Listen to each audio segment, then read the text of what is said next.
વાગરા ભરૂચ માર્ગ પર આવેલ CISF કોલોની પાસે આજે રાત્રે એક કમકમાટીભરી અકસ્માતની ઘટના સામે આવી છે.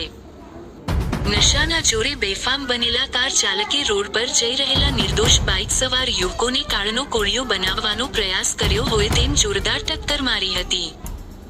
આ અકસ્માત એટલો ભયાનક હતો કે જોનારના કાળજા કંપી ગયા હતા.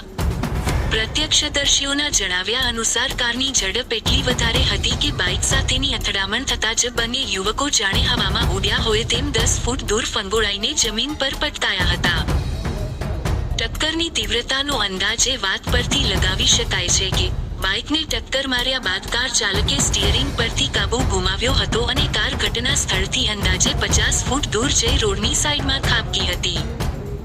અકસ્માત બાદ તરત જ વાગરાના સ્થાનિક યુવાનો અને ત્યાંથી પસાર થતા રાહદારીઓએ માનવતા દાખવી હતી. લોહીલુહાણ હાલતમાં પડેલા યુવકોને બચાવવા માટે લોકોના ટોળેટોળા ઉમટી પડ્યા હતા. કારમાં ફસાયેલા લોકોને બહાર કાઢવા અને ઈજાગ્રસ્ત બાઇક સવારોને પ્રાથમિક મદદ આપવા માટે સ્થાનિકોએ યુદ્ધના ધોરણે કામગીરી હાથ ધરી હતી.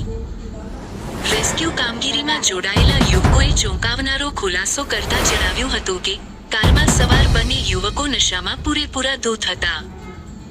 નશામાં હોવાને કારણે તેઓને રસ્તાનું ભાન રહ્યું નહોતું, જેના કારણે બે નિર્દોષ યુવકો આજે હોસ્પિટલના બીજાને જીવન મરણ વચ્ચે ઝોલા ખાઈ રહ્યા છે. ઘટનાની જાણ થતાની સાથે જ 108 ઇમરજન્સી સેવા અને વાગરા પોલીસનો કાફલો ઘટના સ્થળે દોડી આવ્યો હતો.